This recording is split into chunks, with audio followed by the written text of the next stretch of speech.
127-120. Reports say Sixers big man Joel Embiid is set to return later this afternoon against the Pacers. Embiid has missed the last 8 games due to left knee soreness. In baseball, Blue Jays super prospect Vladimir Guerrero Jr. has reportedly suffered an oblique strain. He'll miss roughly 3 weeks. This is Justin Shackle.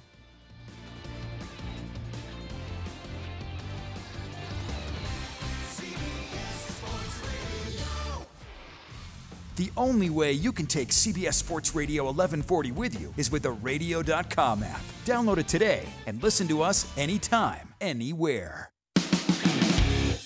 The most in-depth coverage of the Silver and Black as they set their sights on Las Vegas for 2020. Live from the CBS Sports Radio 1140 studios, it's Silver and Black today. Join the conversation by calling 702-889-5978. Now, here's Scott Gulbransen. Oh, boy. What a boring Saturday night, everybody. Nothing happened much in the world of Raiders football. I have no idea what we're going to talk about today. Of course, if you just woke up and you haven't looked at your Twitter feed or anything, you might actually believe me, but in reality, that is not the case. Antonio Brown is going to be an Oakland/Las Vegas Raider. Happy Sunday, Raider Nation. Welcome back to Silver and Black today here on CBS Sports Radio 1140. Las Vegas's only all Raiders all the time sports talk show coming to you live from the Dollar Loan Center, Don'tBeBroke.com studios. I am your host, Scott Branson, founder and publisher of SilverandBlackToday.com. Today, joined by my team. That's right, my team. Our revamped roster co-hosts today include NFL draft analyst for Silver and Black Today, Kelly Kreiner. How you doing, Kelly? I'm good, man. How you doing? I'm doing good, man. It's obviously busy, right? And then why did something happen? I don't know, something. Yeah, you were not sleeping, but you were obviously not paying attention. Did I miss something? Well, yeah, just a little bit, but we'll get into that. And then back on the show today after his trip to Southeast Asia is Chaz Osborne. Yeah, Chaz, how you doing, man? Yeah, I'm gonna get you back for this. You invited me back in daylight savings time. You were living the life, right, over in Southeast Asia. What were you doing over there again? Sitting on the beach, drinking Singapore Sling, and then you said, "Come back and do the show." Singapore Sling, what is that? I'm not sure. They still make those? I wasn't even in Singapore. That was the weird part. You were drinking Vietnamese something. What was that? Vietnamese coffee. Vietnamese coffee. Big on Yeah, their coffee that over is there. big. Yes, they are. So thanks to you guys for being here. We're going to have fun today. A lot to talk about. And reminder, we are streaming today's show worldwide on the Radio.com app. If you don't already have the app, you're missing out. Radio.com is the place for the best sports talk, music, and everything else. Download it and listen to us live anywhere in the world. Also, we're live on video today as usual. You can catch us right in the studio on YouTube, Facebook, Twitter, via Periscope. I already see a lot of active conversations happening there. Lots of viewers going out already, as I would anticipate for this Sunday morning after the big trade. We're also on Twitch if you're a gamer. Also a ton of listener-viewer chat, so jump in. Tell us what you think. Also call 702-889-5978. We'll get you on in this first segment if you call in. We want to hear what you have to think about the trade. In addition, be sure to read the website that started it all, silverandblacktoday.com, the only Raiders website based in the team's future home of Las Vegas, silverandblacktoday.com, including 2 stories on the trade, one by myself with the news, and then Hayden Dodonley, who will be on the show later from Australia. He's waking up at 3 a.m. Australia time to be on with us. Solid. That just shows you the dedication. There is no weeks off. There is no time off here with the show. At least that's the way we say it.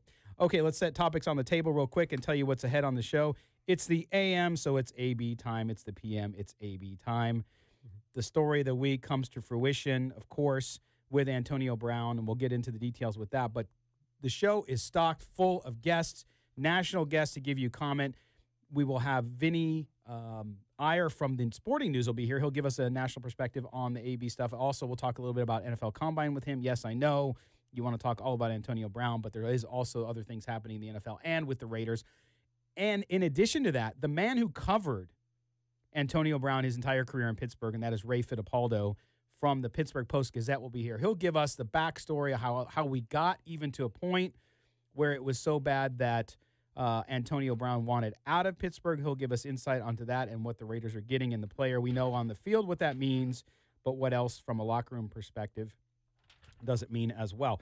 We'll also hear from Moton. From Bleacher Report, a guest on the show a lot. He'll be here to tell us a little bit and why and what it means for Derek Carr. Of course, he's got a new receiver, guys, right? But what else does it mean for Derek Carr to have Antonio Brown there? And Mo's got an interesting perspective on that, so we'll hear from him on that as well. In addition, we'll be joined by Hayden Adolny, as I said. He'll give us his point of view on why this trade was a slam dunk for the Raiders. And then we'll talk to former Raiders wide receiver, someone who knows a lot about asking for a trade and for knowing kind of and being in the situation that Antonio Brown was in, and that is Jerry Porter. Jerry Porter will be with us as well on the show. And then we'll roundtable some of this later on, and we'll close the show with Kelly's Corner, of course. So that's what you have, Raider Nation. We know the subject today. It's pretty simple. You're up to date. Set topics on the table. You get on the board. Call us. 702-889-5978 is the number, if you dare, and I think you will. Call in. Tell us what you think. I mean, so guys, okay, let's get initial reactions from the team here at Silver and Black today. Starting with you, Kelly. Let's talk about the trade. What's your initial reaction? I'm not surprised that it went that way. You know, said on the podcast the other day that I expected him by Saturday or Sunday to be a Raider. I'm surprised it was for a 3 and a 5. It just shows how bad that situation got, that you can take it, that you got somebody of this talent that cheap. I mean, everybody's talking about, well, you have to give him this. You know, you got to give him the contract. You got to give him the money. Raiders have cap space. You know, you've got the chance to take the best wide receiver in the NFL for a 3rd and a 5th.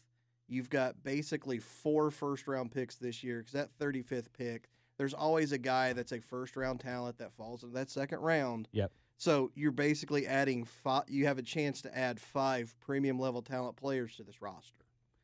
I agree. Yeah, I think that's absolutely true. But there's so many facets, and we have a whole show to talk about it. But Chaz, when you look at this trade from the perspective of not only what the Raiders gave up, which to me is not a ton. I mean, picks are picks. You can use those and package them together for something bigger. But not a ton. What they're getting back in return, if he's happy, I think is a steal. What's your view on the trade overall? I agree with you 100%. I mean, I guess the question is, would you trade Amari Cooper for Antonio Brown? Yeah. Every day of the week, right? Yep. And we didn't even have to give up what we got for him. We got it for less. And were we going to pay Amari Cooper that money? Probably pretty close to it. So it's a definite upgrade. I think the Raiders should be happy. Everybody, Raider Nation, should be thrilled about it. Well, and it certainly addresses a need that the Raiders had, which, of course, was the fact that they needed a wide receiver. To get the best wide receiver in the game, and we look at the numbers, right? So let's go over that. I know people start reading that in the stories today, but if you look at Antonio Brown through the course of his career, he has not slowed down. In fact, last year, which some considered a down year for him, he still had 1,300 yards and 15 touchdowns.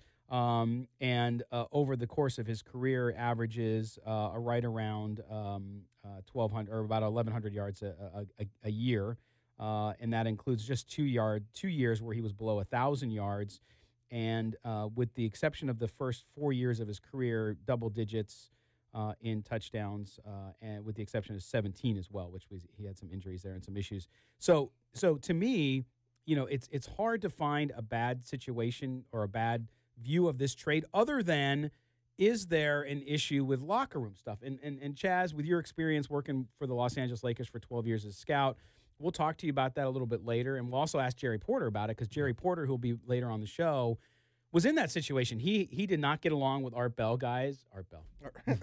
Art Shell. How could you not like Art Bell, man? I'm on radio. Le'Veon Shell. I know. Area 51. So to me, though, he did not get along with Art Shell. He demanded a trade, was not happy in his last year. That earned him a reputation for a little bit. And so Antonio Brown, not different. So we're going to ask him about being in the position, because hearing it from a person who was kind of in the similar situation, I think will help us. But we'll certainly see what happens there. So I don't know, guys. I think overall, especially with you look at the price they paid to Chaz's point around the Raiders and giving up a 3rd and a 5th, and then there were some reports out today. I won't give them out yet because we haven't confirmed them. but that they might include a player or so, more of a role player that is currently on the Raiders. I don't know if that's true or not. We'll see what happens. But even so, to your point, you got the first-round pick. You didn't have to give that up for Amari Cooper. So you're giving up – it's, in essence, the same thing you did for Martavis Bryant last year, right? As you said, Kelly? I mean, not a lot different. And when everybody brings up the money, Sammy Watkins got $60 million and $30 million guaranteed. You're not paying that big of a premium to go from Sammy Watkins to Antonio Brown. Yep. No, you're not. You're not. And the thing is, Kelly, you're giving. He's getting 30 of that guaranteed. Yeah. So for him, it's huge, right? And so, to me, I think there's people focusing on that part of it, but for a player, if you're thinking if you got 30 million guaranteed, that's 10 million guaranteed a year for 3 years, which you have him on contract for. To me, that's not bad at all, and he's still performing. It's not like he's got declining skills, as we've seen. Yeah, Williams from San Diego is going to be getting 30 million guaranteed. Now this set the market, did it not? You don't think? Not necessarily, just because it is Antonio Brown. Yeah. It might be like a ceiling for what these guys get, but it's going to be in that 16 to 20 range. Yeah, there's different levels: elite level, next level, next level. Yeah, I think it'll be interesting. To me, he's the best wide receiver in the game. So, want to shout out to Regina Lopez listening to us in Tijuana. Chaz, you and I have been there a bunch of times, especially back in the 80s. We have. I don't remember, but you told me we had a good time. I don't remember. I've been once. That was good enough. Yeah, you know what though? I love we have viewers and listeners all over the world. That's thanks to the radio.com app, and of course, we have it on YouTube, Facebook, and Twitch. So you can always watch us somewhere, and that makes it very accessible for folks. So anyway, listen, we're going to step aside, and on the other side of this break, we're going to be joined by Vinnie Iyer of the Sporting News. We're going to get his reaction to the trade that shook the world, and of course, that is the trade for Antonio Brown of the Raiders. You're listening to Silver and Black today here only, that's right, on CBS Sports Radio, 1140 a.m.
The Dodgers take on the Rockies. Spring training this afternoon at 12:30 on CBS Sports Radio 1140.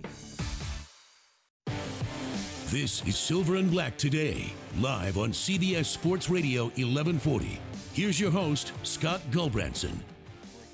Welcome back to CBS Sports Radio 1140 in Las Vegas. This is Silver and Black Today. Just a little thing happened last night, and that was the Raiders traded for Antonio Brown with the Steelers. And we like to get a national perspective on this. And we originally had Vinnie coming on to talk, Vinnie Iyer of the Sporting News, who we now are joined live on the Attorney Michael Troiano Newsmaker line. But, of course, with the news that broke last night, we're going to talk to him first about that. And hopefully, Vinny, we get a little bit of NFL Combine on today. Thanks for joining us here on Silver and Black Today. Yeah, thanks for having me. It's just big news Saturday night that no one expected, but maybe we expected it could happen. And maybe the timing threw people off, especially with the wrong piece of information that we got earlier in the week. But it's I don't think it's a surprise that he ended up there, given all the factors that were in play.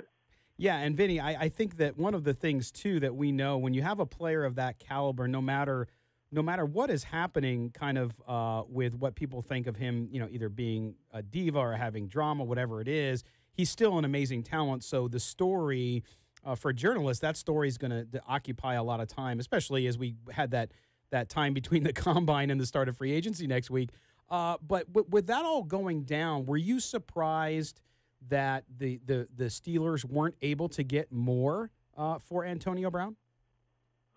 It's not surprising because he's been dangled out there for a long time, and then the market kind of sets itself. Maybe they overestimate who's going to go after and is willing to give up the asset necessary or they would like in return. And it's hard when you have a player that you know the team is going to give up, because everyone's going to not necessarily collaborate on this, but going to get that sense across the league that Pittsburgh is going to have to move this guy, and they need to do it for other reasons. It's not just to say, okay, we want to save some money and we want to get some commodity for a player. They know this is a player they can't have in their organization for other reasons more than anything else. So I think when people realize that and weighed that, they wanted to see what would happen if they kind of made the Steelers sweat a little bit, and that's what you got in the trade. He had the roster bonus coming due. Do you think that if they hold on, they just go ahead and pay? I believe it's $2.5 million, and just keep going even closer to the draft? They might have been able to get a better package, or was this kind of at the point to where this is kind of what they were going to get no matter how long they waited? Yeah, I think it was there that value is probably set for the situation. It's just very unique. Again, everyone knew that they couldn't carry him because it's not just about how long they want him to be around there, but the more and more he was around, the other things were happening, distractions, things were hanging over them, and even in this portion of the offseason, things just didn't have the right feel. So I think they had to clear that. I think they were able to cut ties, obviously, with Le'Veon Bell a lot easier because of the free agency status, but I think you had to do this in a package deal now before March 11th, the tampering period, and March 13th with things going on with free agency getting really fast and furious, and you have to make some quick decisions there, and you have to know what you have financially to go forward. Again, we're talking to Vinnie Iyer from the Sporting News, NFL writer, also writes on fantasy too, which I read him for as well. Vinnie, when we look, and when you were down at the Combine, and I mean, there's no questioning Antonio Brown's talent on the field and what he's able to do there. He's a top player in the league, and now he's getting money for that. But when you talk to people behind the scenes, people not only in Pittsburgh but everyone else in the league, about the issues that he had this past year, the locker room issues, the breakdown of the relationship between him, the team, the coach, the quarterback, and Ben Roethlisberger. What was kind of the takeaway from that? Was it just a fractured relationship and that was it, or could there be more there? Well, I think Antonio Brown has always been a little bit different. It just blew up a little bit more. I mean, you look at it, and he's been very busy with his activities elsewhere. And he is a little bit throwback to some of those receivers we've had in the past where the attention is important to him, and he's going to be involved in a lot of things, and it may not feel the right way with a lot of players and teammates. And in the NFL, I think a good thing that I've been thinking about here with Antonio Brown is that he would fit right in as an NBA player. He's a guy that is out there, fashion himself and that. I think the NFL is not necessarily this place for guys like Antonio Brown, and maybe they need to be a little bit more where embrace the stars a little bit more. You see that a little bit. They're kind of reserved in the way they promote their stars. Everyone kind of falls in line. They do the corporate thing. They don't tell you much. They don't get bold on social media as much as NBA players. They don't get bold with fashion and crazy things the way that NBA players can. But Antonio Brown had some of that power. Maybe the Steelers, the old school organization, they want everyone kind of be part of the team and the brand and the culture. And Antonio Brown, as much as he produced, and I think this is why he lasted there that long, because he was producing at an extremely high level, one of the greatest receivers of all time. But at some point, when you're not winning the championships, and then, okay, Le'Veon Bell's leaving anyway here, that's when the breakup happened.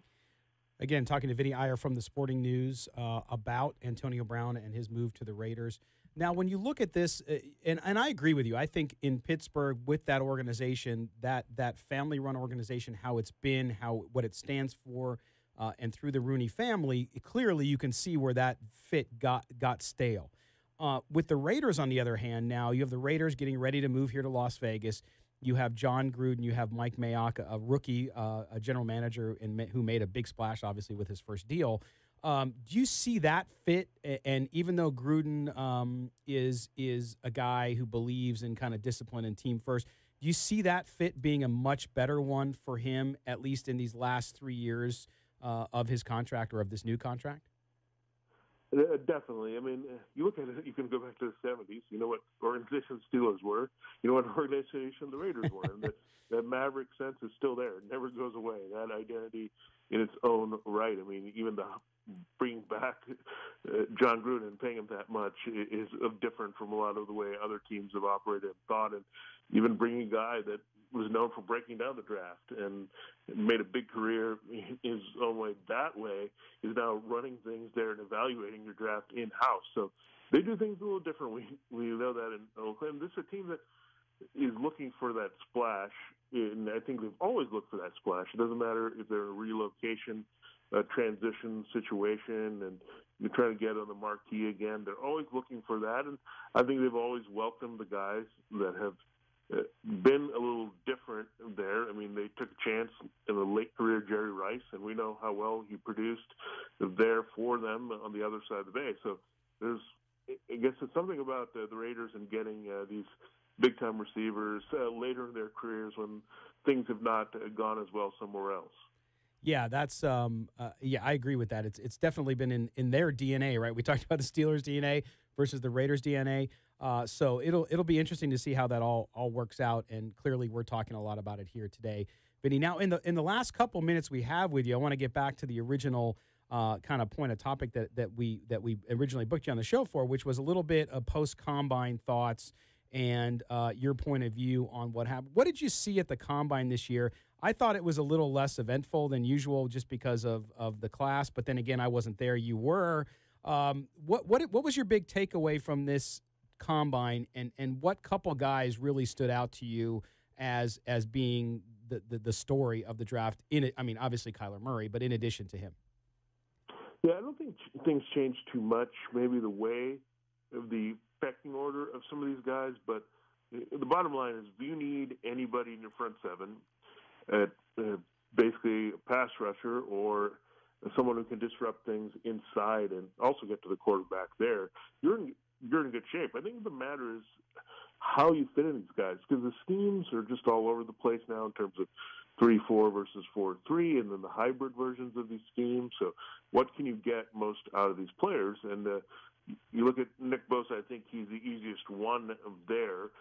Should he go to the Cardinals or 49ers early in the draft, that just put him at defensive end in either spot, and you're going to be fine. He's going to dominate there. But then it gets a little trickier as you get down a little bit with Cleveland Farrell of Clemson or Ed Oliver there in the top 10, where you look at, okay, this guy can play end, tackle. What do we like? Is he going to fit our scheme? We're all different type of teams. I mean, you look at Detroit and Green Bay, two division rivals. They're picking early, completely different philosophies, the way they want to go after players, but in some ways, the same type of player is appealing to both teams. So that's the challenge here with these general managers more. These coaches want to do things so multiple right now.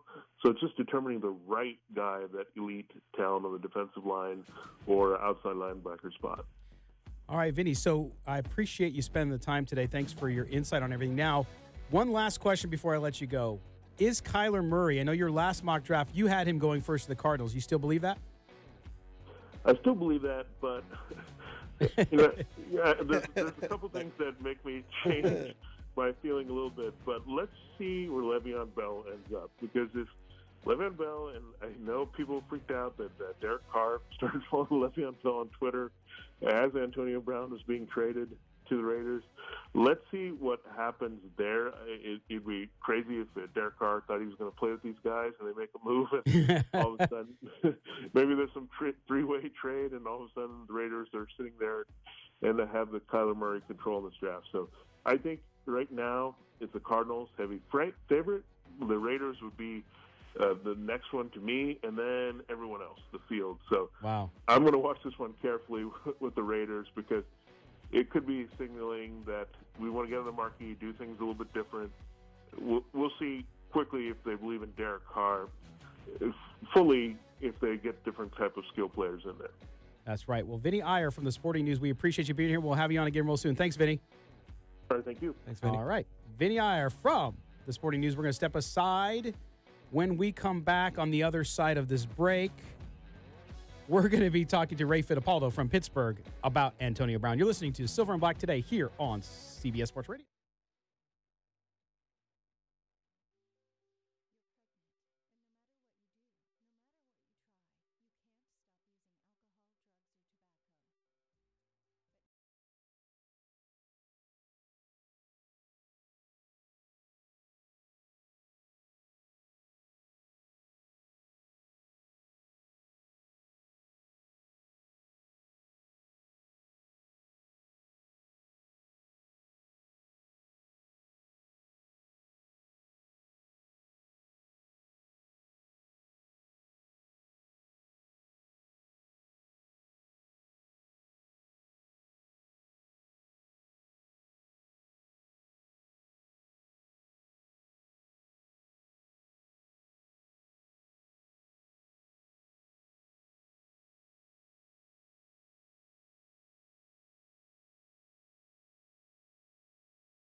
Help us talk the Silver and Black. Call us at 702-889-5978. Here's Scott Gulbranson on CBS Sports Radio 1140 AM. Welcome back to Silver and Black today here on CBS Sports Radio in Las Vegas, the future home of your soon-to-be Las Vegas Raiders. We are going back out on the attorney Michael Troiano Newsmaker line to bring in a guy who knows all about Antonio Brown and the situation with the Steelers, and now with Brown becoming reportedly a Raider, that as well. And joining us is Ray Fiittipaldo from the Pittsburgh Post-Gazette. Ray, how you doing this morning, man? A long night? Yeah, you could say that. Hey, pretty good timing when we scheduled this last week too, I guess, huh? Yeah, no, that's the thing. I was telling the guys in the studio here just before we went on that, yeah, exactly, because we, this time of the year for those of us in radio, you're covering the team. There's all kinds of things going on the print side. For radio guys, it gets a little difficult because sometimes from a content perspective, we're trying to figure it out, but we had booked you thinking, well, the Antonio Brown thing's dragging out. We'll see what happens. And very rarely when you have a weekend show like this and Sunday, except during the season, do we get lucky in news breaks. So, of course, it happened, which was really nice. So let's dive into this. First of all, where I want to start is how did we get here? We heard a lot about the breakdown of the relationship, i.e. the beginning of the end and the divorce that has now become Antonio Brown with the Steelers. How did we get here, and how did that all go down as you saw it, with Brown being unhappy and then eventually demanding a trade? Yeah, I mean, there's so many different angles to this, guys. I'll try to make it succinct. The Steelers ripped up Antonio Brown's contract after the playoffs in 2016 when they went to the AFC Championship game. And if you'll remember, that was only a few weeks after Antonio Brown did the whole Facebook Live thing after the Kansas City playoff win. Yep. And they made him the highest paid receiver in the NFL at that point. And then the way the Steelers structure their contracts, they prorate their signing bonuses. So Antonio Brown had guaranteed money that was split up throughout the length of that contract. And then they this past season, they converted a lot of that into a signing bonus.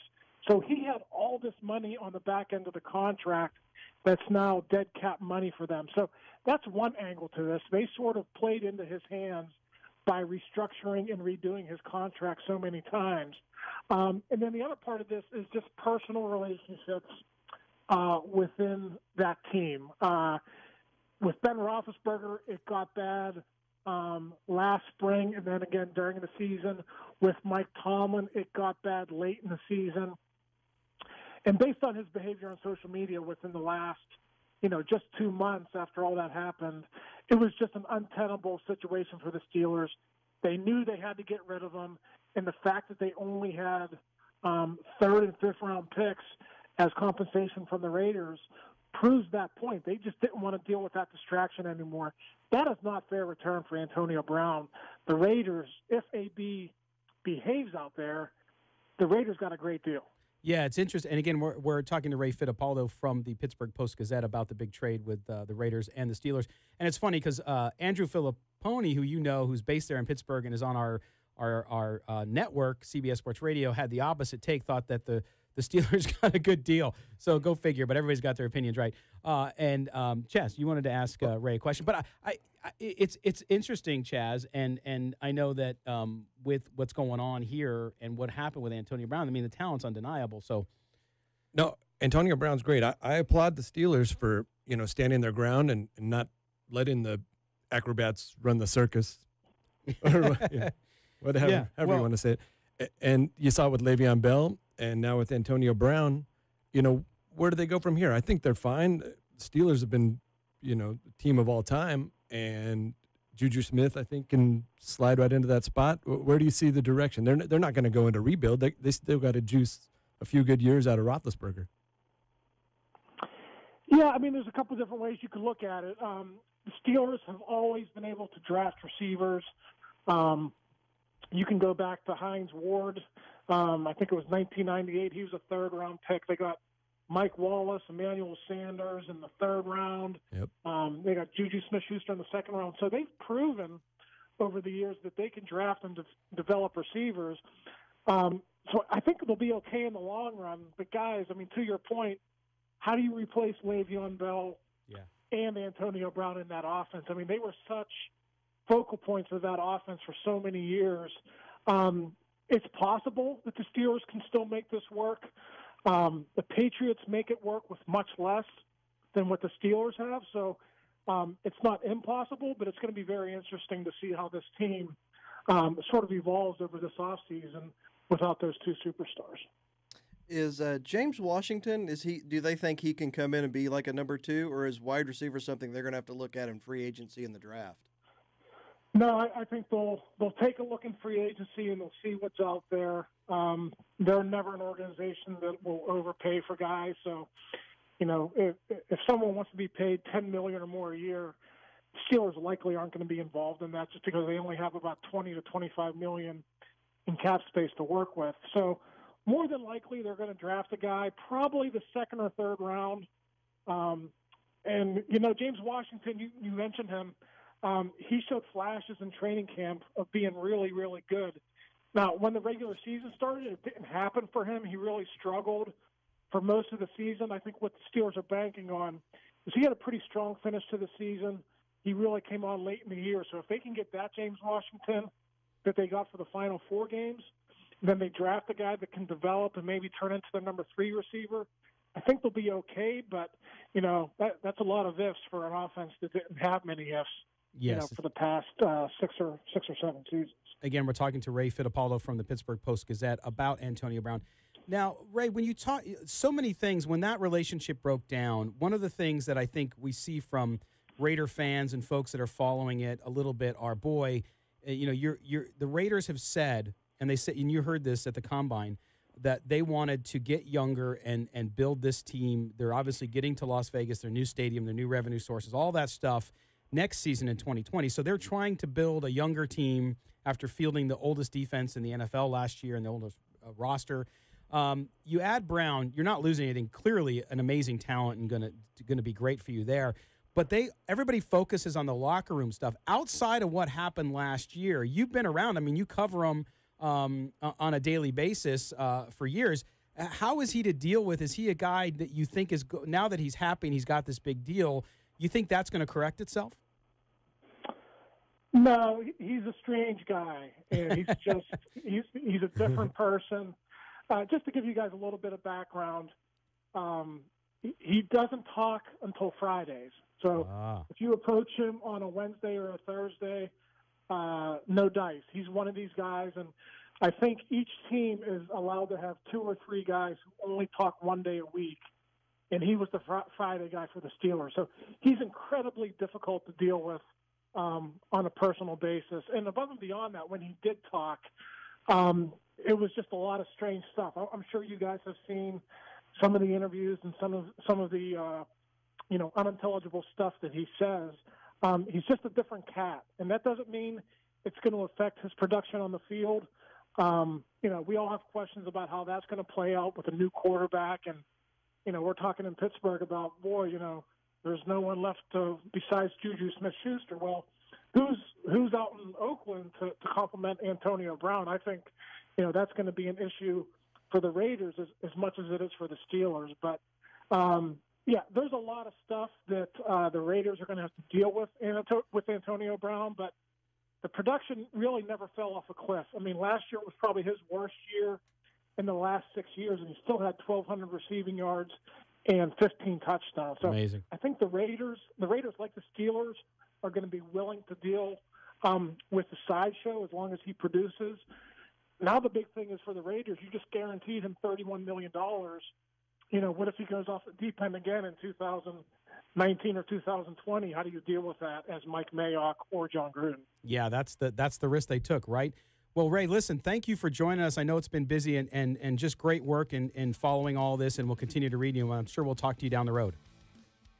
Okay, appreciate you guys having me on. Thanks. Thanks, Ray. All right, Ray Fiittipaldo from the Pittsburgh Post-Gazette. His take on Antonio Brown, some interesting things, and we'll get into that later. When we come back on the other side of this, we will be joined by Moton from the Bleacher Report. He'll tell us why the Antonio Brown trade factors into the Derek Carr situation, and it might not be what you think. Stay tuned. You're listening to Silver and Black today here on CBS Sports Radio 1140.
The Dodgers take on the Rockies. Spring training this afternoon at 12:30 on CBS Sports Radio 1140. Hey, this is Rodney Hudson. You're listening to Silver and Black today.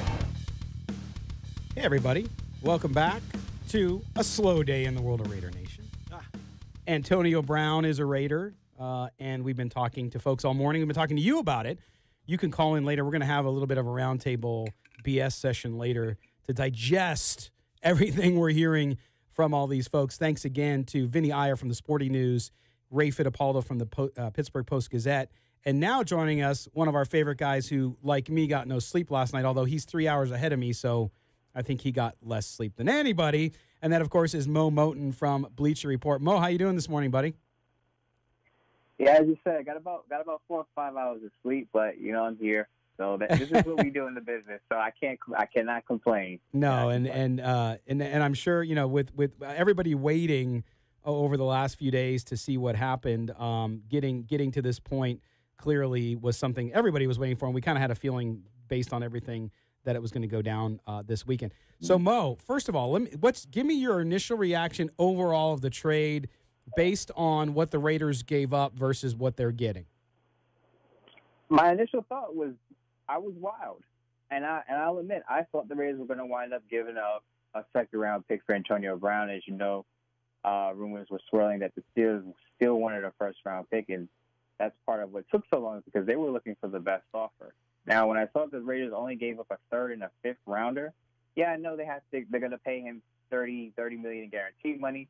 But when you look at the trade itself, they still have their top 35 picks, which means they still have a long-term view of their roster. They can still build it up however they want, get some high picks for that defense, and they get an elite wide receiver for a third and a fifth-round pick. Now, if you look at it, you're getting an elite talent, top 2 wide receiver in the league, and this is what you're giving up. And I would say my initial reaction was Mayock and Gruden did pretty well.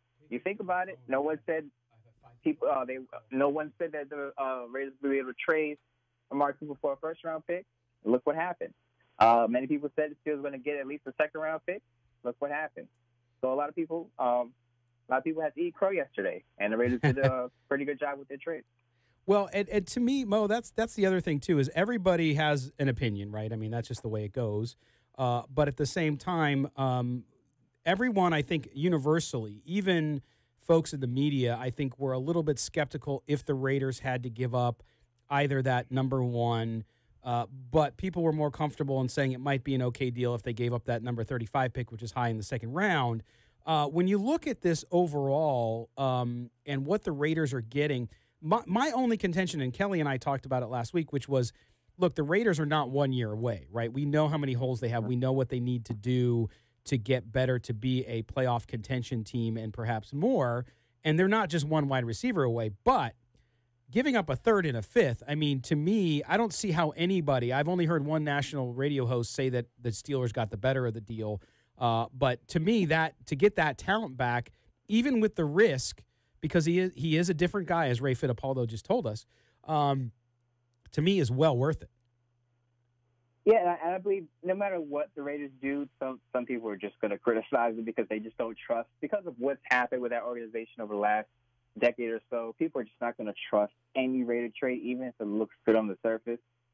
And I was with you, and I came on the show and I said, I don't think the Raiders should trade for AB if you're going to take the slow rebuild. But what I will say is this trade tells me that Gruden is not going to take the patient route to contending for a playoff spot.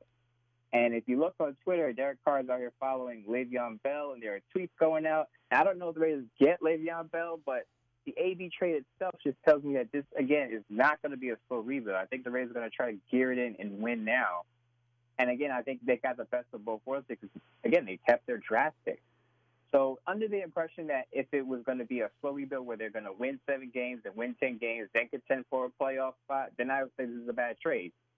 But if you look at it from the prism that they're going to compete now, and Gruden's going to sell these free agents on, look, we want to win games now. This isn't about baby steps. We're looking to take giant steps.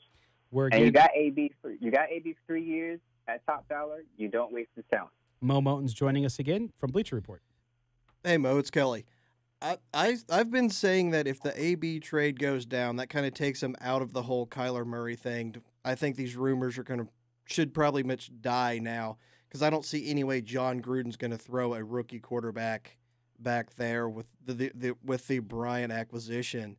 You know, we've got the 4 picks in 34. You know, I know we're not 1 year away, but when you look, they've got a chance to add 5 pieces to this team, top level talent. Do you think that now with free agency, are they going to make a little bigger splash or try to go after a couple bigger names now than they would have before the trade?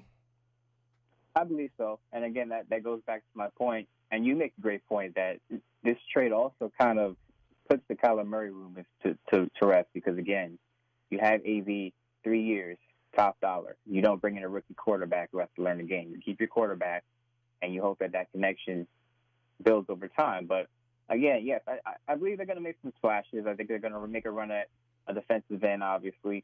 If you want to look at a safety, a couple of linebackers, I think they're going to make a couple of big splashes and then leave the rest to the draft. What I would do personally, I would go after a defensive end. I know last night I said I would go after a right tackle, but the right tackle market isn't that great this year.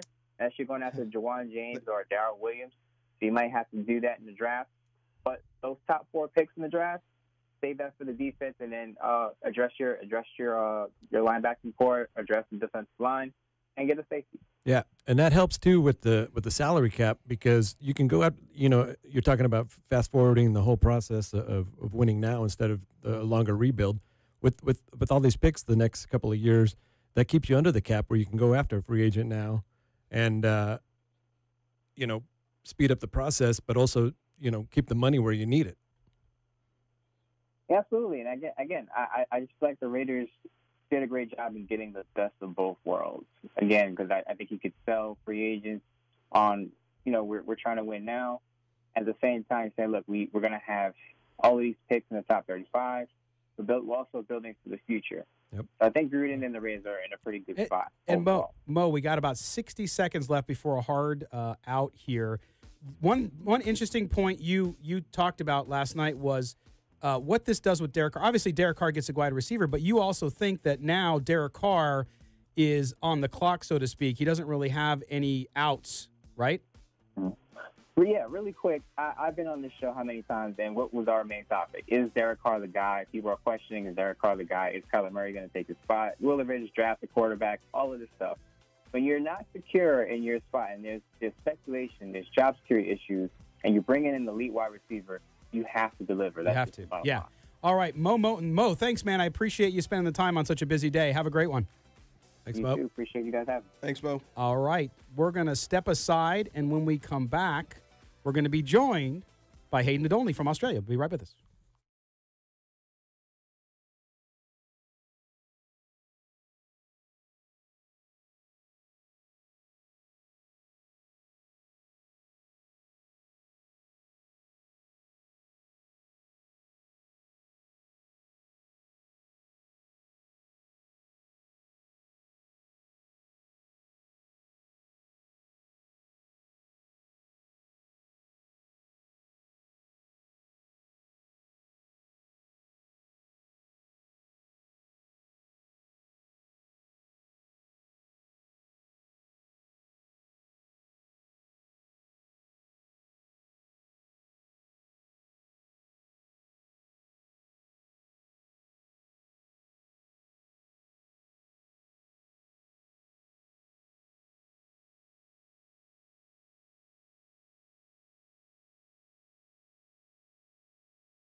Anytime, anywhere. The most in-depth coverage of the Silver and Black as they set their sights on Las Vegas for 2020. Live from the CBS Sports Radio 1140 studios, it's Silver and Black today. Join the conversation by calling 702-889-5978. Now, here's Scott Gulbranson. All right, welcome back to Silver and Black today here on CBS Sports Radio 1140 on a day when Antonio Brown is expected to become an Oakland/Las Vegas Raider. Thanks for joining us. Some of you have commented online that you're calling in and nobody's answering. If you're calling in and nobody's answering, keep calling. We had a really busy first hour with interviews and calls. So our engineer, David Stepanian, has been busy getting all that stuff arranged. So if you want to call in now, we'll have some time here in the next hour. So make sure you do that. Okay. We are now going where it's still the middle of the night, early morning, and that is to Australia, where our senior NFL writer, Hayden Nadolny for silverandblacktoday.com. If you haven't read him, make sure you do that. And he's got a piece up that he wrote yesterday after we heard about the trade, praising the Raiders for the trade that brings them Antonio Brown. So now we go out on the attorney Michael Troiano newsmaker line, and we bring in one Hayden Nadolny. How you doing, Hayden? Good morning. Yeah, very well. Good morning. You sound like you're in bed, brother. I love it. But no, hey man, thanks for waking up in the middle of the night. I know you really wanted to talk about this and get on the show, and we wanted to have you on the show. So you, in your piece on the website, silverandblacktoday.com, you said that the acquisition really was the move the Raiders needed to do to help boost their offense going into the draft, and that it's going to do a lot, not only for the team, but for Derek Carr. Talk a little bit about why you like this trade so much. Because it's the kind of trade that usually doesn't happen in the NFL. So Brown's an elite talent. He's arguably, in my opinion, I think he's the best wide receiver in the league. And those types of talents just do not come available. It's like when Khalil Mack was traded. That type of talent just doesn't usually get traded. So when they become available, you really have to take a long, hard look at it. And for the Raiders, in terms of the price, it's a third and a fifth round pick, which is an absolute steal in terms of the cost. And then when you consider his new contract is roughly in line in terms of the percentage of a cap as what the top receiver contracts have been over the last decade or so. It's all in line with market value, and it just makes so much sense for the Raiders. Well, and Hayden, the thing about it is there's no quite when you're able to get a talent like this, I think it's hard to pass up on that. For a lot of the week as we built up to this trade, I think some of the narrative, especially nationally, has been, oh, there's no way Gruden's going to pass up. They're going to overpay. So everyone thought the Raiders would part with a first-round pick. Then when the Buffalo thing happens, I think, Kelly, you mentioned it earlier, I think the Buffalo domino, whether it was real or not, happened, and that kind of reset the market. Were you surprised by that at all?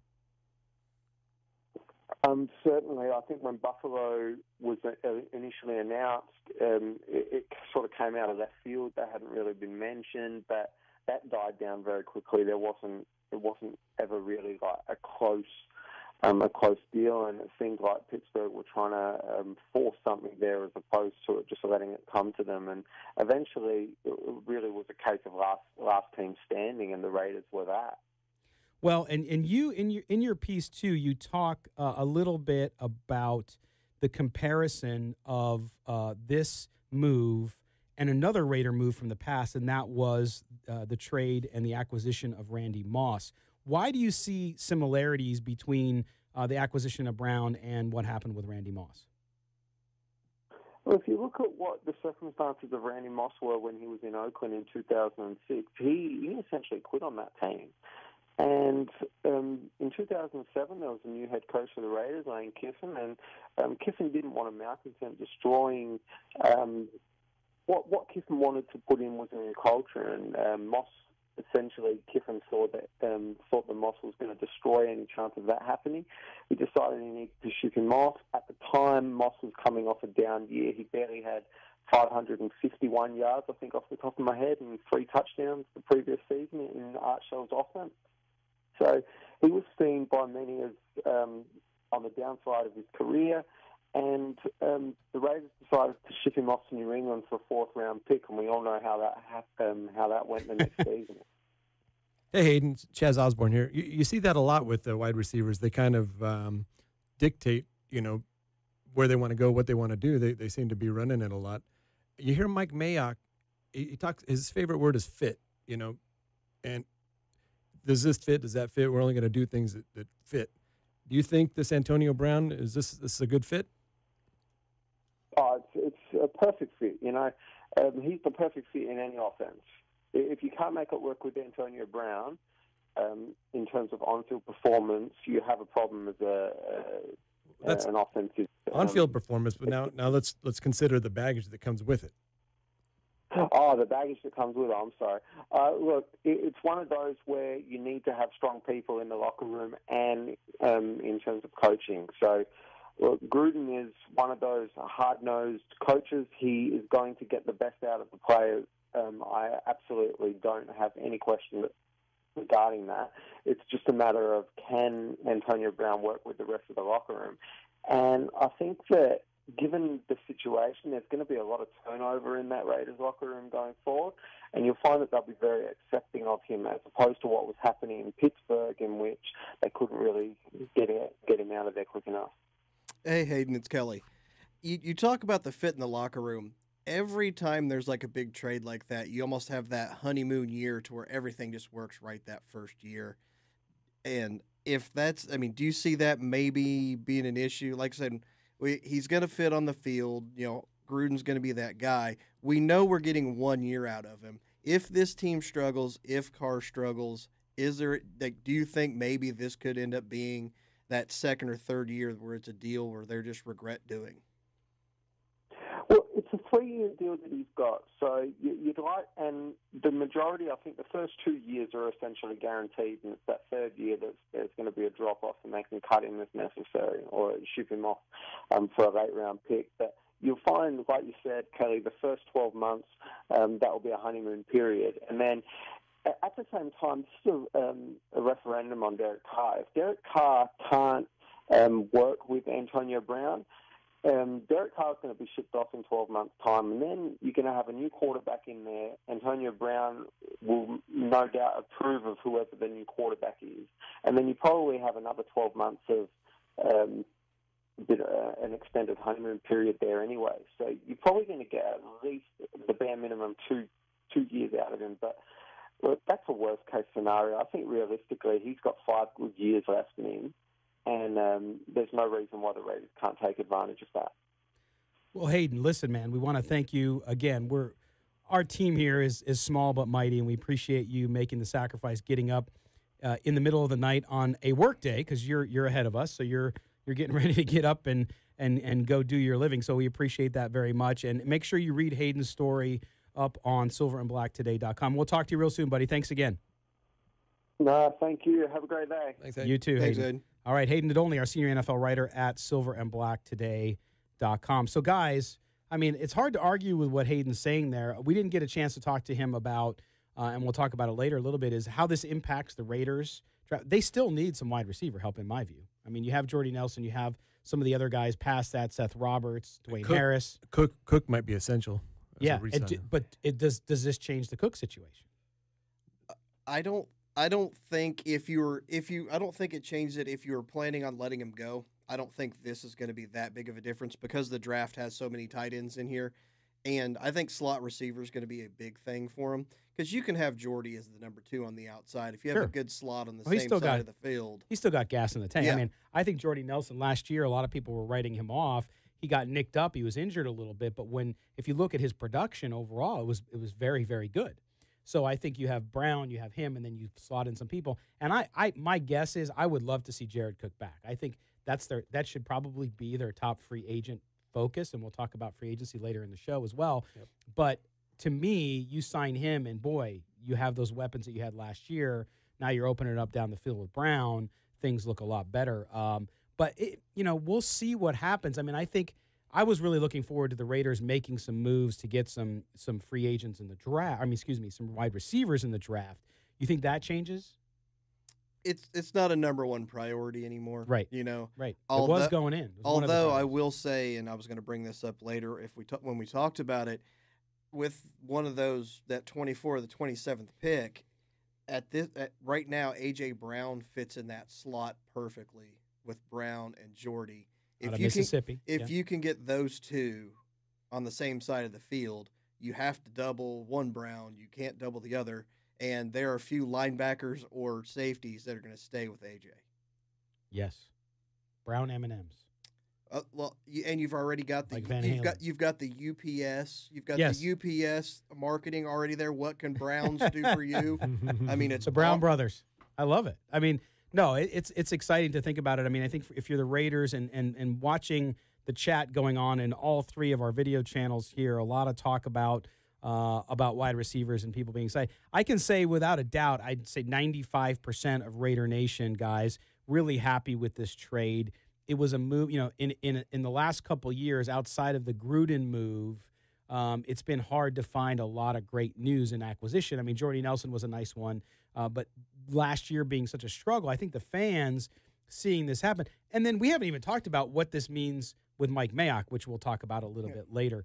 But go ahead. Even if this does wind up blowing up and it doesn't work out, it's only a third and a fifth. We didn't give up any of the first. We didn't give up the second.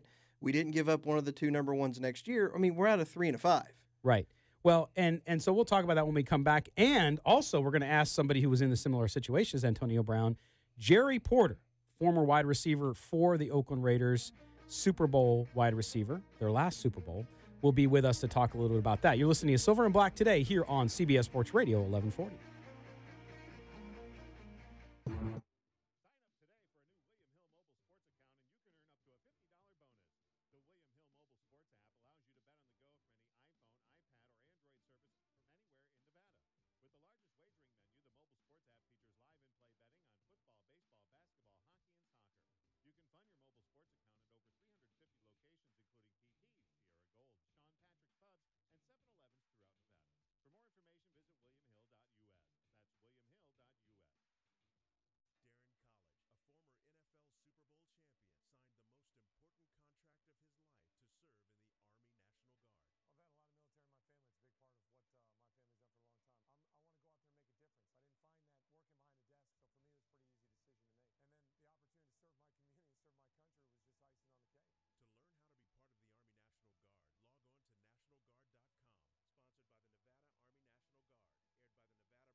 East. Spring training this afternoon at 12:30 on CBS Sports Radio 1140. The only way to take Silver and Black Today with you is with the radio.com app. Download it today and search CBS Sports Radio 1140 in Las Vegas and listen to us anytime, anywhere. All right, welcome back to Silver and Black Today here on CBS Sports Radio in Las Vegas, Nevada, the future home of the Raiders. And we're excited to go back out. Back when we did a show back on the first Monday night game of the year when the Raiders played the Rams, and in attendance out there at the hotel for an event was former Raiders great wide receiver Jerry Porter, and Jerry Porter now joins us on the Attorney Michael Troiano Newsmaker line. Jerry, thanks for waking up on a Sunday and being with us, buddy. I forgot it was even Sunday because there's no football going on. But thanks for having me. Oh, yeah, no, that's true, right? And no, our lives are all a little less fulfilling when there's no football on. But, Jerry, the obviously the news of the day, Antonio Brown is going to be headed west to the Raiders. And I thought it was perfect timing to talk to you because not only having played the position at the highest level of football in the NFL as you did and as you did so well, but being in a situation, too, where you weren't happy and then you eventually got traded. For Antonio Brown, talk about, as a player, first of all, what does it take to get you in a position where you were in a place where you were successful, you had good times, you had teammates that you really loved and got along with, and things change a little bit, and then you're trying to leave. How much of a relief is this for Antonio Brown? And we're not even talking about the money yet, just about being able to go in a situation where you feel like you're wanted and you're going to be a part of the future of a franchise. Well, first thing, that situation doesn't apply to me. I was never in the situation where I ended up getting traded. Right. Ended up having some subpar coaches and coaches with some alternate agendas, and things just seem to, when they say stuff hits the fan, it splatters. And, that was my situation. But for him, far be it from me to say what he's thinking, but what his actions look like, his end game was to try to get cut so he could go wherever he wanted. Because no person in their right mind is out there throwing. I ain't gonna say throwing, because he's airing out the locker room laundry in the media and going on different shows and talking about what he wants and making slight demands and everything. And the Steelers had already come out and said they didn't see him coming back to be a part of the organization. So it was one of those things where it's best for both parties involved, and just good for him to get a chance to start fresh in a different organization, different quarterback, and hopefully he'll get the respect that he wants. Well, and Jerry, when you talk about that, and you're right. So I didn't want to make it sound like your situations were the same because they were not even close. But for you, and as a player in a locker room where things like that, if you had a teammate like Antonio Brown and things are like that are going on, how much we hear it from media folks, right, who like to gin things up because it makes a good story and it gives them the opportunity to now get clicks. Back in my day, it was more like readers and viewers and stuff like that. But for people inside that locker room, for the Steelers at the end, how much of a distraction can something like that really, really be? Excuse me. To be honest, within the locker room, you try not to speak of another man's money. And I saw that through the Steelers. They just said, to hell with that premise, and we're going to talk about other players here or not here, their money, what they should be doing or whatever. And it was really childish and petty and away from how locker rooms are actually conducted. Because I've been in situations where a teammate of mine, again, you don't talk about other people's money. So a teammate of mine was waiting to get extended or whatever the case was. It was time for him to get new money. And when the situation called where reporters would ask us, well, what do you feel about it? It's not my business. And that's pretty much the way you're supposed to be. Right. And for me to find out, not say find out, I mean, everybody knows the Steelers had linemen talking bad about Le'Veon Bell because for whatever reason the contract situation and that. I don't think it got to a point with Antonio Brown about money. But the thing that kept coming back to the forefront with Antonio Brown was respect. And when I was on the team with the Raiders, we had a quarterback who was 38 years old. And unquestionably, the young guys, you're going to lean and look to him for leadership. But at the same time, we had a 38-year-old quarterback. We had a 36-year-old wide receiver. We had a couple 30-plus-year-old defensive players. And at no point in time did our coach or our GM, anyone say that our coach is our team has a 38 or however you want to say an MVP quarterback and 52 kids under him. It's one of those things where like you don't speak like that. These guys from the point we leave college, we're considered men, and we like to be treated as men. And I feel what Antonio Brown was doing and saying, but it was just an odd way of going about things. Hey, Jerry, Chaz Osborne here. You talk about the locker room, and I've been a part of a lot of locker rooms working for the NBA, and it can be a fragile thing.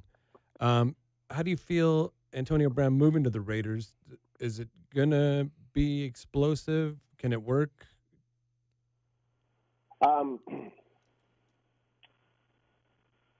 I don't even know the Raider locker room right now. Coach Gruden is he's 10 years, 11 years removed from the. Actually, no. Wow, I was about to say something stupid. He's about 18 years, 17 years from the coach I knew. Yeah. So I can't say how he gets down. When he was younger and with us, he would stroll through the locker room and throw a couple jabs at people and get you going, and just like.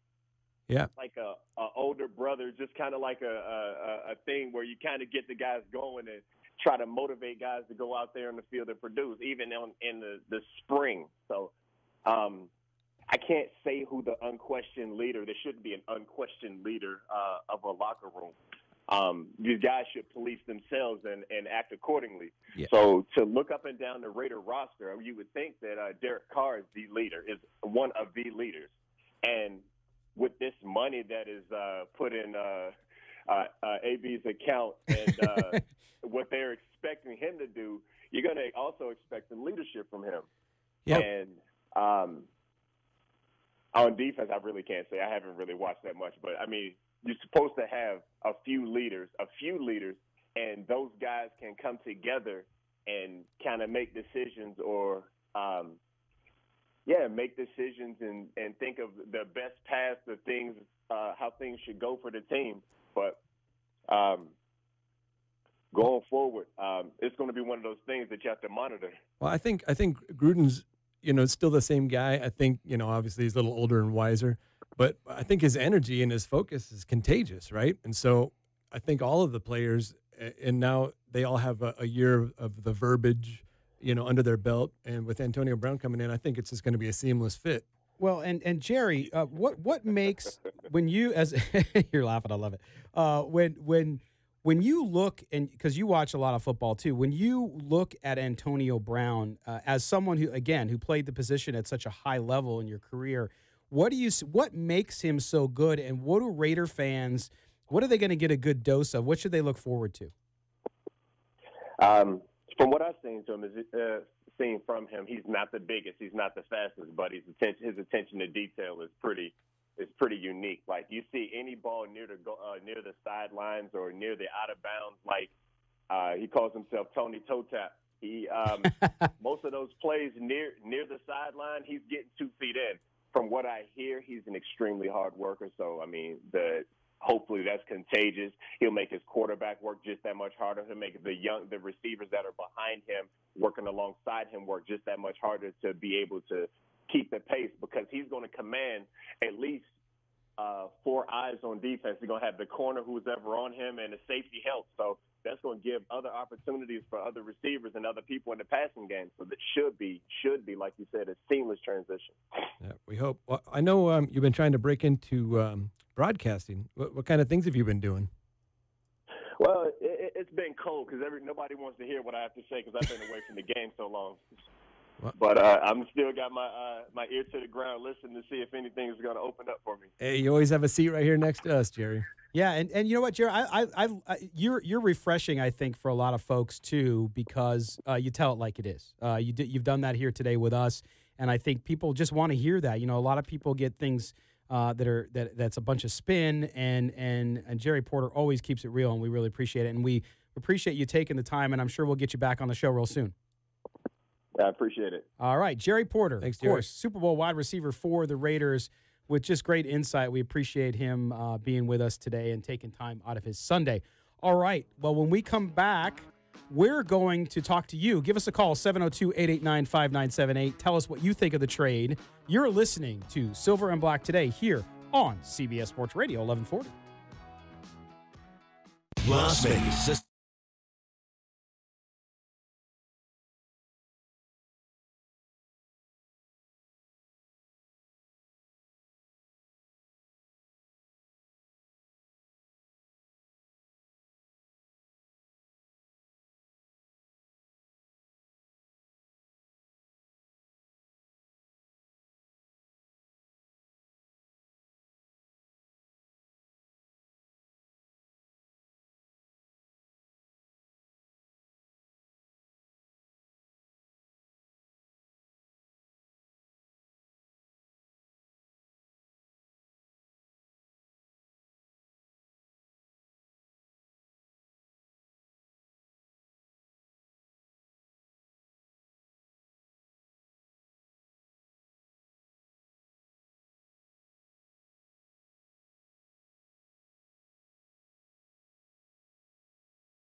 CBS Sports Radio. Hey, this is Tim Brown, Hall of Famer. You're listening to Silver and Black Today. Speaking of wide receivers named Brown, Tim Brown brings us back in from some of those commercial messages. You are listening to Silver and Black Today here on CBS Sports Radio 1140 in Las Vegas. And now we want to get to you. A lot of folks calling in, and we thank you for your patience, because I know we had a lot of interviews this morning with the trade, and so the phone lines have been jammed up. But now we're able to get some of those calls, and we go out to the official mayor of our phone lines, and that, of course, is Wally in Henderson. Wally, you're on Silver and Black Today here on CBS Sports Radio. What's happening, my man? Hey, man, I was when I first started about the trade, I was pretty pissed, but now that I've been listening, I'm starting to warm up to it a little bit. But I don't know. He was sticking with the Belichick model pretty good there. Yeah. And this is the first deviation that he's had from it. You know, he said when he was out of the game, he really learned from Belichick. And I'd like to see him really stick to that, because Belichick wouldn't have made this trade. Well, and we had, Wally, it's a good point. We had, and I'm not sure I agree with you that Belichick wouldn't have made the trade, and I'll tell you why in a second. But when we had Michael Lombardi on, who worked with Bill Belichick, wrote his book called Gridiron Genius, he talked about Gruden and the fact that Gruden was following a little bit of that roadmap, but that it takes discipline to do that. And I think that's where you have a good point, which is, does he have the discipline to stick to it? Because you have to. You have to pass on some big names occasionally to do that. I think with the case of Antonio Brown, the price coming back, and if you look at Belichick, what Belichick did with Randy Moss and what he did with some other players in New England, it's not unlike Belichick to do that. Now, I understand that some of the negatives here with Brown are a little fresher, and so they might seem that way. But to me, if they would have given up a first-round pick or even that number 35 pick at the top of the second round, I wouldn't have liked the trade as much. But Wally, they really didn't give up much.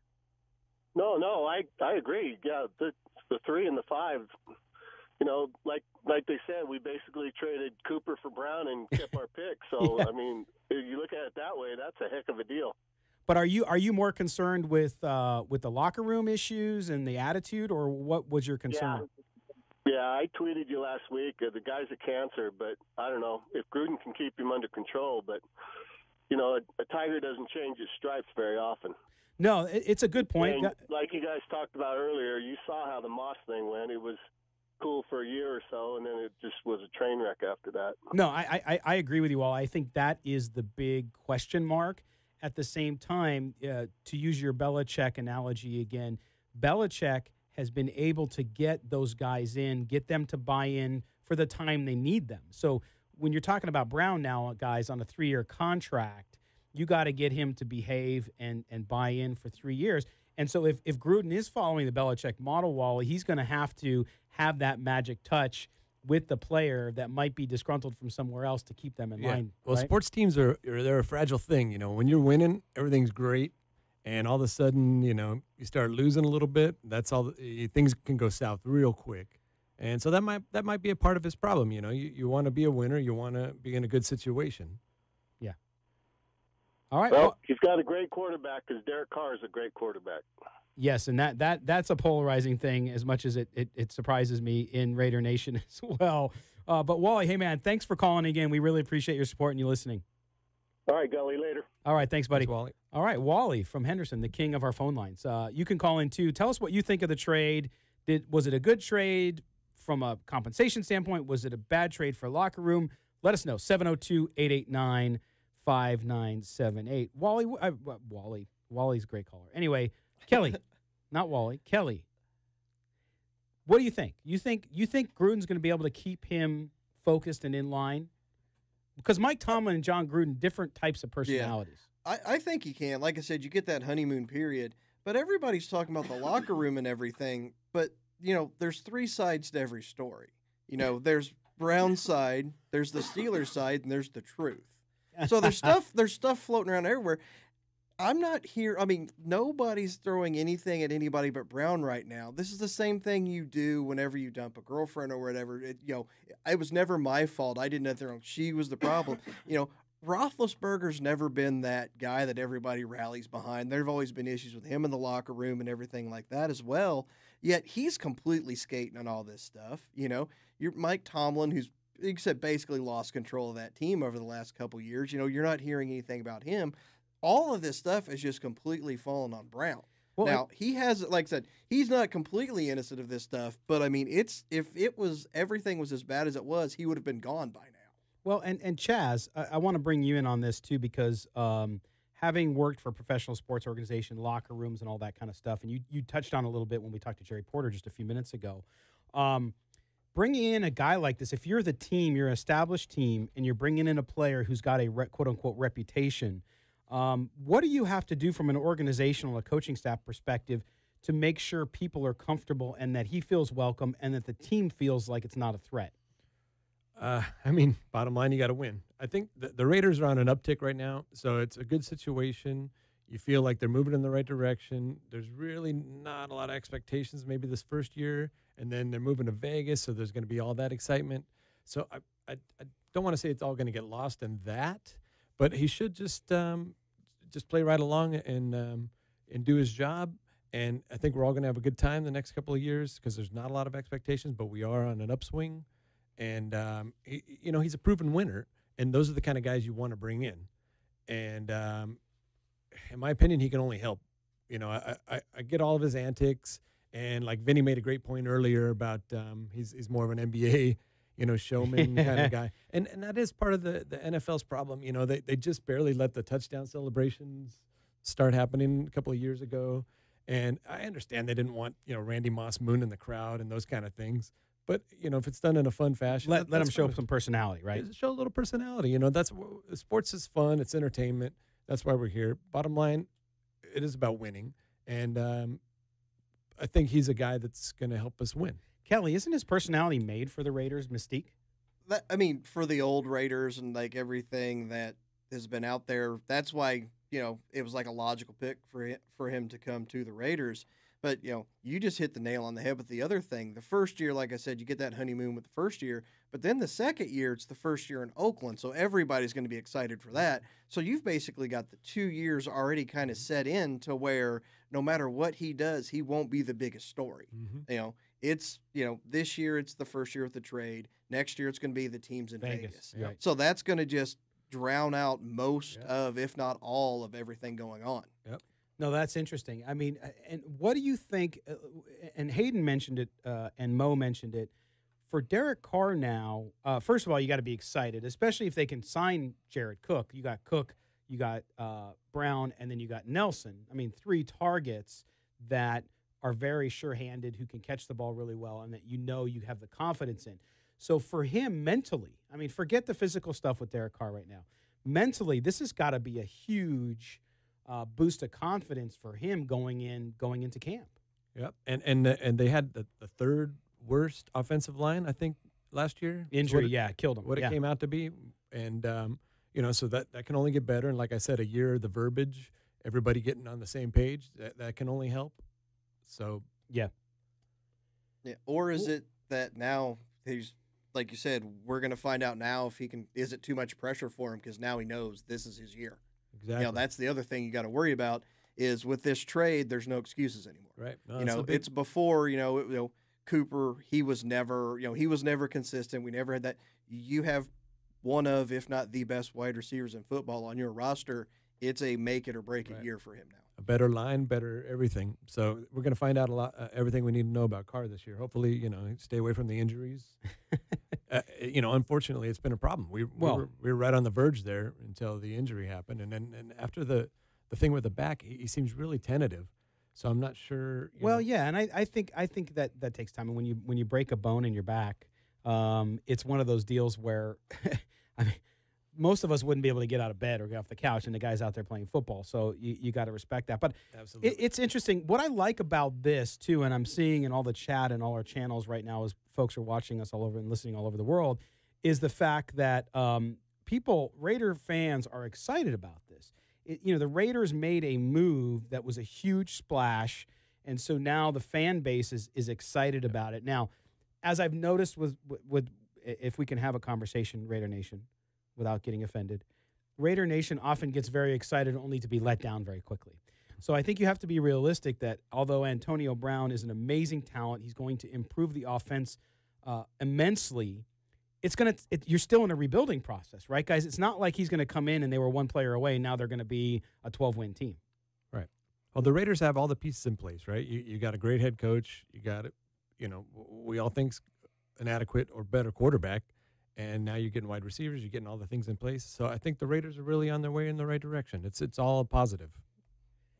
Kelly, you had said that on the podcast last week, you said that, hey, you know what? They're not one player away. So the trade – now, you predicated that on what they gave up. Yeah. And clearly we're going to come back and we're going to talk about that a little more and this trade. We also take your call, 702-889-5978. You are listening to the Silver and Black today here on CBS Sports Radio, 1140 a.m. Don't go anywhere.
this station. The Dodgers take on the Rockies. Spring training this afternoon at 12:30 on CBS Sports Radio 1140. This is Silver and Black Today, live on CBS Sports Radio 1140. Here's your host, Scott Gulbranson. And down the stretch they come. Okay, it's almost Del Mar season's coming, and it's a few months away, but nonetheless, we're in the home stretch here of just a jam-packed, crazy fun and informative episode of Silver and Black Today. I'm Scott Gulbranson, joined by Chaz Osborne and Kelly Kreiner here in the studio of CBS Sports Radio 1140. Okay, guys, we have a little bit of time left. I want to continue Kelly's corner. Kelly has preempted his own corner. We put Kelly in the corner. Which, no baby in the corner, but he's putting himself in the corner because we're going to continue to talk a little bit about the trade here in the few moments that we have left, right, guys? But here's the question that I want to ask you guys and get a reaction from the all-star panel here, which is the trade for Antonio Brown. Wally, the caller, mentioned it earlier. Does Gruden have the patience to be Belichick and to follow that process of find guys for your system, not always the sexiest guy, but the right guy? Does this mean that Gruden's accelerating, quote unquote, the rebuild, as Mo mentioned earlier in the show? Oh yeah, obviously it's an acceleration because if you're rebuilding, the 3 and the 5 are worth more than a 31-year-old wide receiver, no matter how good he is. If you're looking 3 or 4 years down the line, but if you get a chance to get a player like this for what you did, you are going to accelerate that. And I don't think we're giving Gruden and Mayock enough credit for holding out and waiting and not tilting their hand and giving too much. Tell him your Oliver Stone conspiracy theory on the trade. I know that some teams are going to float out certain things and they're going to try to force the issue. And here we saw the Steelers, given a hard Friday deadline. And then all of a sudden, there's all these X teams are involved, and maybe there was and maybe there wasn't. But you got to give Gruden and Mayock a lot of credit for not jumping the gun, not falling for that trick, and sticking to what they know. And Kelly, you think though that to Chaz's point, Mayock and Gruden, and maybe it's the impact of Mayock in the front office, they actually did show patience, and why? Yeah, because it was kind of widely known that the Raiders were probably going to be the team that was going to pick him up. They had the 3 first-rounders. They had the second-rounder. It was just so easy for them to make that trade because if they give up a second or they give up a first, they've still got all that draft capital. And like I've got a friend who works in the league, and that the whole thing at the Combine it was almost a running joke that everybody knew that he was going to wind up a Raider. Yeah. It's just what the price tag was going to be. Right. I felt like we would just give away that pick that we got from Dallas, and it would be a perfect, Yeah, and that's the thing. If you say 12 months ago we traded Amari Cooper for Brown, it's like you are the greatest GM ever. Now, if you would have done that, that 20, and you know how it is in the NBA. Draft picks have such a high value that people don't want to get rid of them, even though more often than not, you can get an established player that's going to create more value than that draft. Right. All right, and we're going to go. We have another caller on the line here with Silver and Black today. It's Mike. Mike, what's happening today? Hey, Raider Nation. How's it going, guys? Hey, Mike. Good. Little busy day. It's fun, man. Yeah, I'm pretty excited, pretty pumped. I found the news late last night. I was up for couple hours checking stuff out, but I was kind of against the Antonio Brown thing at first, just because I felt like we got rid of a lot of cancers in the locker room, and then with I kind of went back and forth on the Brown thing. I listen to you guys all the time. You guys do a great job, so I really appreciate you guys. But the more I thought about it, I definitely think there's more pros than cons. I think that a guy like that and his work ethic is definitely going to help. I think it will help our cornerbacks in practice going up against an elite talent like that. And I think it's a huge splash. I've said this whole offseason that we need 1 or 2, possibly 3 really big splashes in free agency. And for this to happen right before free agency happens, this is going to be huge for us getting some really good talent in free agency. I think it's kind of a hard sell to get guys to want to go to the Raiders, and you got to essentially move 2 times in 1 year. Right now, and then at the end of the season, move for the Vegas thing.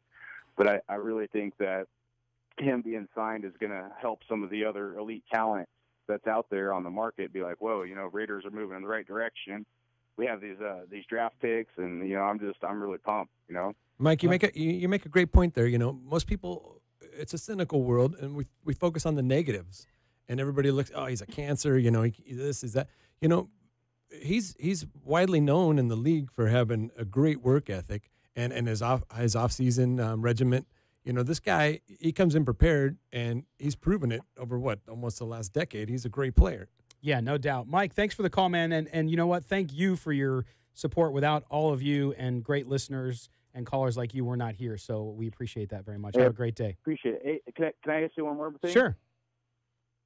The other thing I did want to say is, with someone like Antonio Brown, I'm a fiery guy at times, and sometimes you could be a roller coaster, but it can be good and bad depending on how you look at it. But if you have a player on your team that has that fire built within them, to where that's where the emotion comes from a guy like Antonio Brown. Competitiveness, it's a fire inside him that burns versus a guy like Cooper that's just going to quit in the 2-minute drill or whatever. You know what I mean? Yeah. So, no, that's the other thing is there's positives with somebody that's emotional like that. They're emotional because they have a true passion and they care about what they're doing. And that's so Gruden, right. That's Gruden and Mayock's whole philosophy. They want players. Mike, thanks very much. I appreciate it, man. Okay, so yeah, and that's true. To me, that's the thing is he's had this one outlier situation, and we heard Ray Fiittipaldo say he's a really different guy to deal with anyway.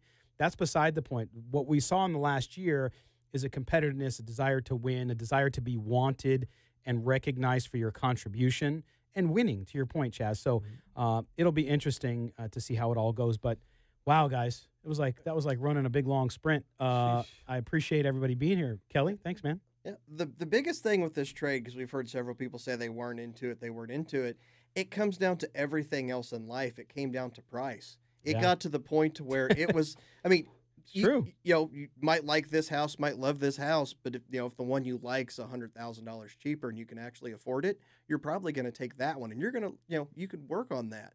The price got so cheap at the point that it's like, okay, you don't even have to talk yourself into it. You're like, for this price, it's a no-brainer. I'm there. Right. And that's basically what it broke down to. I like that. It's a win. All right. Chaz, Kelly, thanks so much, guys. Yeah. And we'll see you next week, and we'll have stuff going on during the week as well. Want to thank all of you for joining us here on the Silver and Black today. Make sure you check out the website, silverandblacktoday.com. We're going to have lots of follow-up on the website about that from everybody here, Hayden, a bunch of different folks with takes on this might be a big story for a while. Yeah, just a little bit. But we'll be doing that. Also, make sure you follow us on Twitter, SilverBlack, the number 2 day, SilverBlack Today. Check out our podcast, available on iTunes and Google Play. You can subscribe there, and you get this show, everything, all the things that you need. For my co-hosts, Kelly Kreiner, Chaz Osborne, and our engineer, David Stepanian, thanks for listening. Until next week, may the autumn wind always be at your back. And how many of you are going to get 84 jerseys this week? We'll see. Thanks. We'll talk to you guys next week here on Silver and Black Today.